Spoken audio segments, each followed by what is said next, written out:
Friends, कैसे हो आप। मैं हूं कमलेश परिहार। एक बार फिर से स्वागत करता हूं आपका हमारे यूट्यूब चैनल यस एकेडमी में। पिछले वीडियो में हमने सीखा था कि न्यूक्लियर विभाजन एल्गोरिदम की मदद से दो पूर्णांक संख्याओं का एचसीएफ कैसे ज्ञात करते हैं। यदि आपने ये वीडियो नहीं देखा हो तो ऊपर आई बटन पर क्लिक करके वो वीडियो देख सकते हैं और फिर ये वीडियो को देखें। और आपको मैं एक बात बताना चाहता हूँ कि जब भी आप हमारे वीडियो देखें तो एक नोट्स पेन लेके बैठे और साथ में उस यहाँ पर हम जो भी वीडियो में सिखाते हैं वो आप नोट करते जाए, जिससे कि आपकी प्रैक्टिस होती जाएगी। शुरू करते हैं प्रश्नावली 1.1 क्वेश्चन नंबर 1। यहाँ पर हमने क्वेश्चन नंबर 1 लिखा है कि 135 और 225 का एचसीएफ ज्ञात करना है न्यूक्लियर विभाजन एल्गोरिथम प्रमेय की मदद से। तो शुरू करते हैं आज का टॉपिक। अब यहाँ हमें क्या करना है कि न्यूक्लियर विभाजन एल्गोरिथम में चलन दिए गए जिसे हम इंग्लिश में स्टेप कहते हैं। तो स्टेप 1 में हमें क्या करना है, स्टेप 1 में करना है कि जो बड़ी संख्या है और छोटी संख्या को इस तरह लिखना है 225 ग्रेटर देन 135, यानी कि बड़ी संख्या को लेफ्ट साइड और छोटी संख्या को राइट साइड लिखना है, बीच में ग्रेटर देन का सिंबल। अब हमें क्या करना है कि जो बड़ी संख्या है उसको छोटी संख्या से डिवाइड करना है, यानी कि 225 को हमें 135 से डिवाइड करना है। तो आप इसको डिवाइड करेंगे, 135 को एक बार लिखेंगे तो 135, कितना बचा 0, 90। अब यहाँ पे r is not equal to 0 है, यहाँ पे शेषफल 0 नहीं है। तो हम क्या करेंगे, ये 135 है ना, इसको हम नीचे ले आएंगे, यानी कि यहाँ पे 135। अब हम क्या करेंगे, 135 को 90 से डिवाइड करेंगे तो एक बार जाएगा, यानी कि 90। शेष कितना बचा 45। अब यहाँ पे भी r is not equal to 0 है, तो हम क्या करेंगे, ऊपर जैसे किया कि ये 90 है, इसको ले आएंगे यहाँ नीचे, यानी कि 90। अब इसको डिवाइड करेंगे तो दो बार जाएगा, 90 शेषफल 0, r इक्वल टू 0।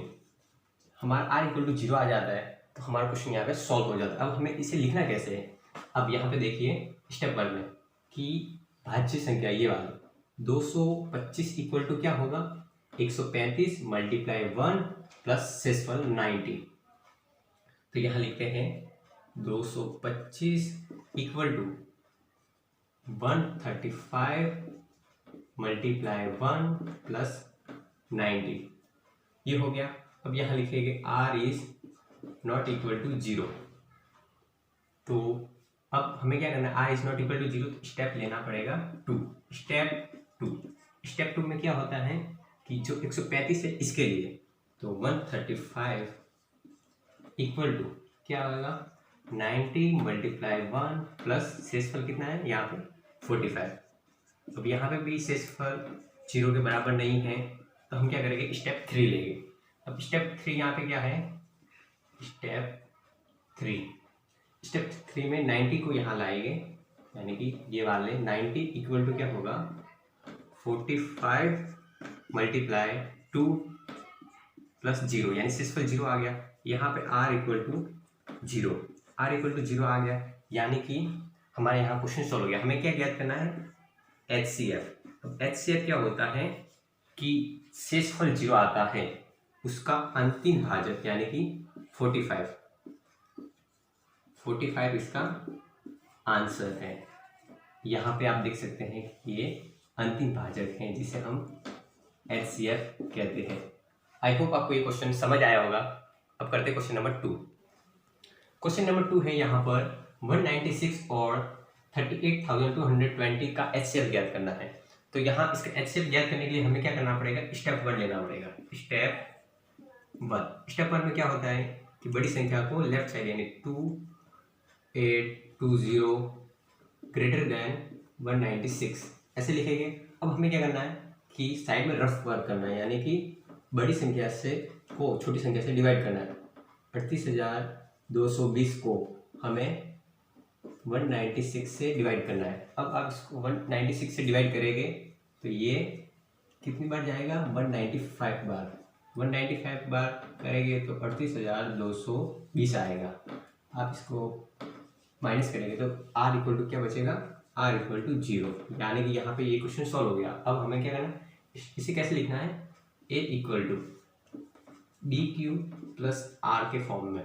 तो a equal to B Q plus are के फॉर्म में लिखेंगे, यानी क्या होगा, ए यहाँ पर क्या है हमारे पास 38,220, यानी कि 38,220 इक्वल टू बी यहाँ पे क्या है 196 मल्टीप्लाई कितना 195 प्लस शेषफल कितना है 0, यानी कि यहाँ पे HCF क्या होगा, HCF इक्वल टू ये वाला अंतिम भाजक 196। आई होप आपको ये क्वेश्चन समझ आया होगा। अब करते क्वेश्चन नंबर 3। क्वेश्चन नंबर 3 यहाँ मैंने ब्लैक बोर्ड पर लिखा है 867 और 225 का HCF ज्ञात करना है। अब इसका HCF ज्ञात करने के लिए हम क्या करेंगे, हमने पहले क्वेश्चन में जैसे किया उसी तरह बड़ी संख्या को राइट साइड, यानी कि 867 बीच में ग्रेटर देन 225 लिखा। अब क्या करेंगे कि बड़ी संख्या को छोटी संख्या से डिवाइड करेंगे, यानी कि 867 को हम 225 से डिवाइड करेंगे तो ये कितनी बार जाएगा, ये जाएगा 3 बार, यानी कितना आएगा 765। अब 765 डिवाइड किया तो कितना बचेगा 102, शेषफल r बचेगा, r इक्वल टू यहाँ क्या हुआ 102। अब यहाँ r is not equal to 0 है तो हम क्या करेंगे, ये 225 को नीचे ले आएंगे। अब यहाँ लिखेंगे 225, फिर से डिवाइड करेंगे तो ये कितनी बार जाएगा 2 बार, यानी कि 204। तो यहाँ शेष कितना बचेगा,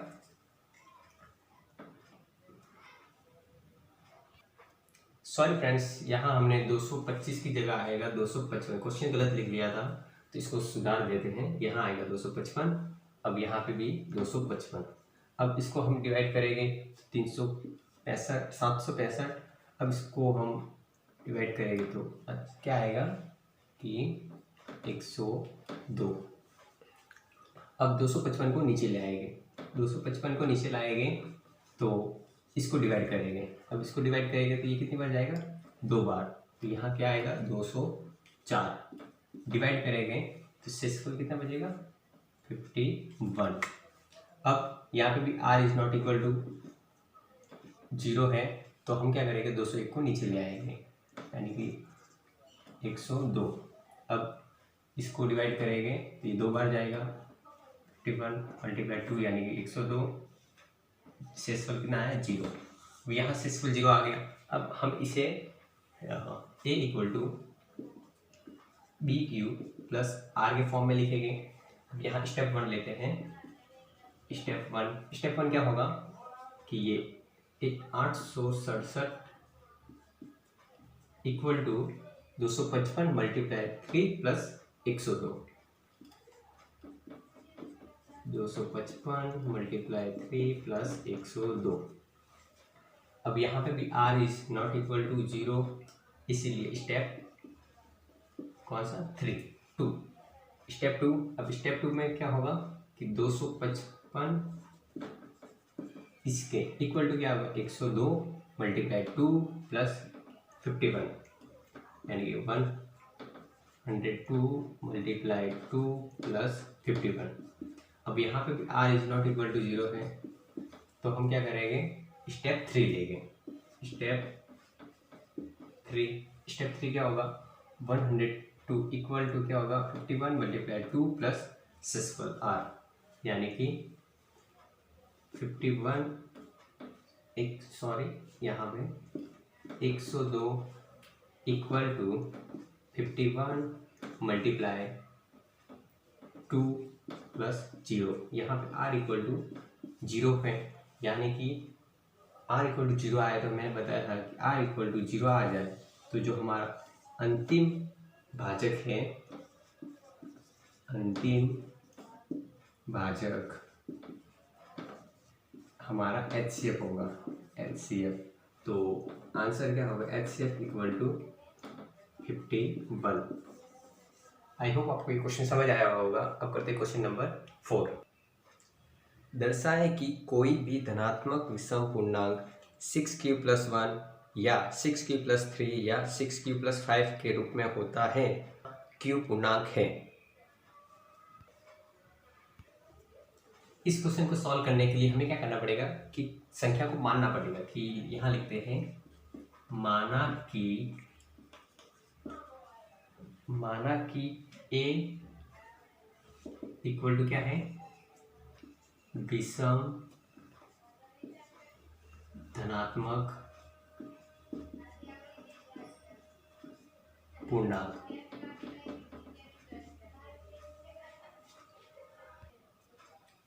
अब यहाँ a एक विषम धन पूर्णांक संख्या माना है, तो हमें न्यूक्लियर एल्गोरिथम की मदद से उसके समीकरण लिखे तो a इक्वल टू क्या होता है, a इक्वल टू होता है BQ+R। ये हमारा क्या है, समीकरण। इसको हम नंबर 1 देते समीकरण। अब इस समीकरण की मदद से हमें इस क्वेश्चन को सॉल्व करना है। अब यहाँ हमारे पास b इक्वल टू क्या होगा, b इक्वल टू होगा 6। अब आप देख सकते हैं कैसे कि 6q+1 यानी कि ये b है, ये q है, प्लस ये प्लस और r 1 है। ओके, यहाँ पे भी देख सकते हैं 6q+3 6q+5 यानी कि b इक्वल टू 6 हो गया। अब r इक्वल टू क्या होगा, r इक्वल टू हमारे पास होगा, r हमेशा b से छोटा होता है, ये आपको पता ही है। तो r b से छोटा यानी कि b यहाँ पे क्या है, 6 है, 6 से छोटा r यानी कि r इक्वल टू क्या होगा हमारे पास, r इक्वल टू होगा 0 1 2 3 4 5, ये r इक्वल टू होगा। अब हमें क्या करना है कि b की वैल्यू और r की वैल्यू, b और r की वैल्यू को हमें इस समीकरण में इनपुट करना है यानी लिखना है। तो a इक्वल टू क्या होगा, BQ+R। अब हमें क्या करना है कि a इक्वल टू BQ+R में इस समीकरण में b की वैल्यू और r की ये सभी वैल्यू को इनपुट करना है। तो अब हम करते हैं पहले के लिए a इक्वल टू b की वैल्यू क्या है 6q, ऐसे कैसा, प्लस r क्या लेना है 0, तो इक्वल क्या है 6q, ये हो गया 1। अब a इक्वल टू b की जगह 6, q का q और r की जगह क्या लेना है 1 यानी कि ये। अब a इक्वल टू क्या होगा 6q plus r equal to क्या लेंगे 2, a equal to 6q plus r equal to क्या 3। इस तरह हमें सारी वैल्यू का इनपुट करना है। तो a equal to 6q plus r equal to 4, a equal to 6q plus r equal to 5। अब ये क्वेश्चन यहाँ पे सॉल्व होता है। अब हमने क्या किया यहाँ पे कि r की वैल्यू 1 2 3 4 इस समीकरण में इनपुट कर दी, तो यहाँ पर ये क्वेश्चन सॉल्व होता है। अब करते हैं क्वेश्चन नंबर 4 की तरफ। किसी परेड में एक 616 सदस्य वाले एक सेना आर्मी की टुकड़ी को 32 सदस्य वाले एक आर्मी बैंड के पीछे करना है। दोनों समूह को समान संख्या वाले स्तंभों में मर्ज करना है। उन स्तंभों की अधिकतम संख्या क्या है जिसमें वे मर्ज कर सकते हैं। अब करते हैं इस क्वेश्चन को सॉल्व। इस क्वेश्चन को सॉल्व करने के लिए हमें क्या करना पड़ेगा कि आर्मी के सदस्य 616 और बैंड वाले 32 को हमें इस तरह लिखना है कि 616 ग्रेटर देन 32। अब हमें क्या करना है कि 616 को 32 से डिवाइड करना है। अब यहाँ हम डिवाइड करते हैं 616 डिवाइड 32। अब ये 32 से डिवाइड करेंगे तो कितनी बार जाएगा 19 बार यानी 19 बार। तो कितना आएगा 608। अब 608 माइनस करेंगे तो शेषफल कितना बचा 8, शेषफल 8 बचा।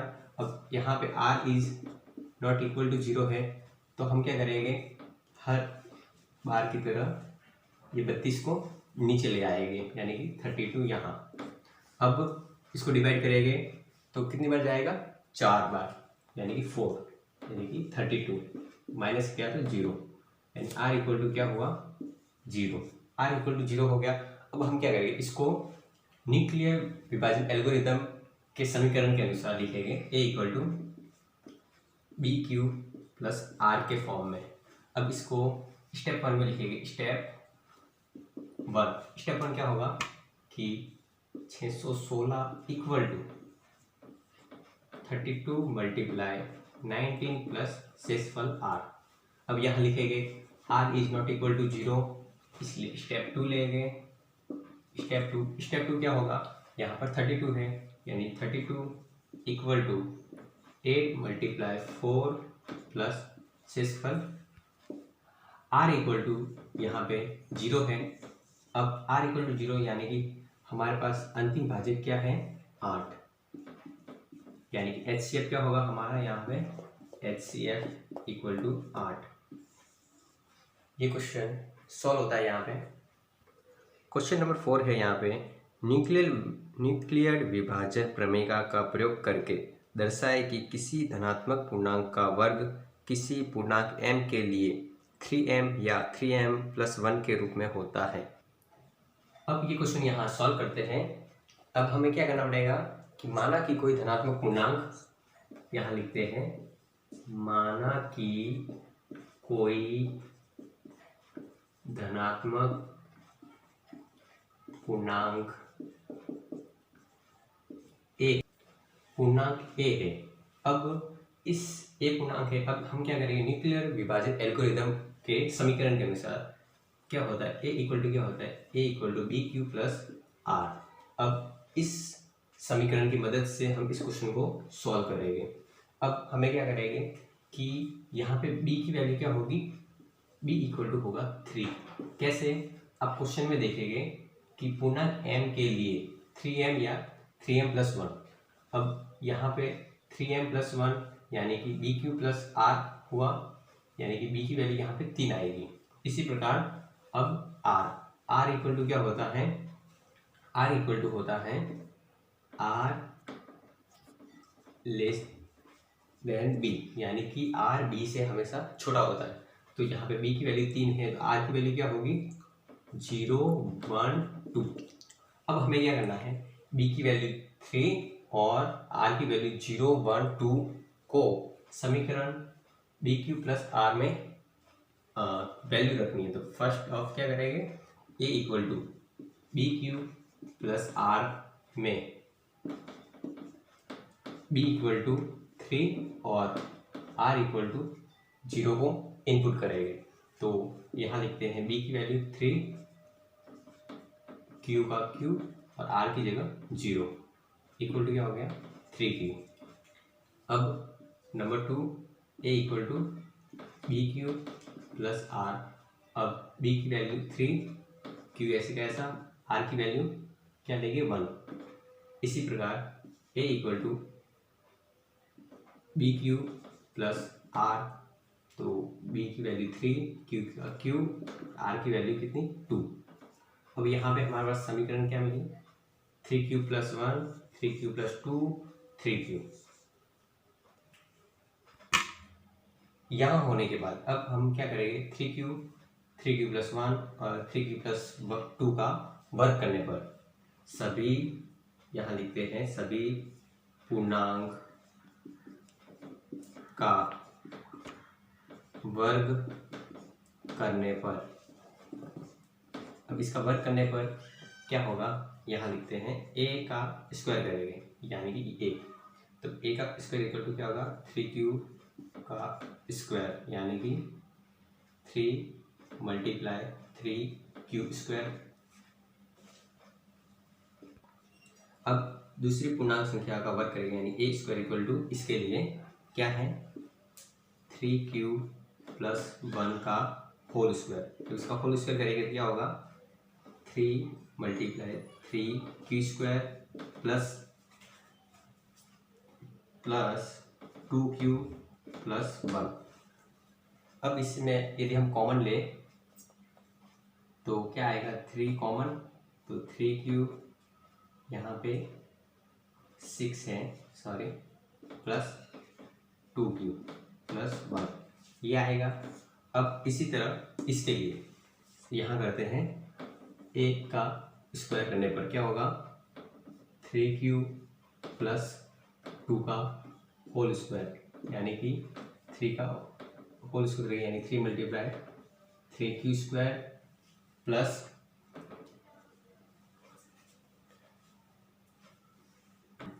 यहाँ आएगा 12 क्यूब प्लस यहाँ पर 4।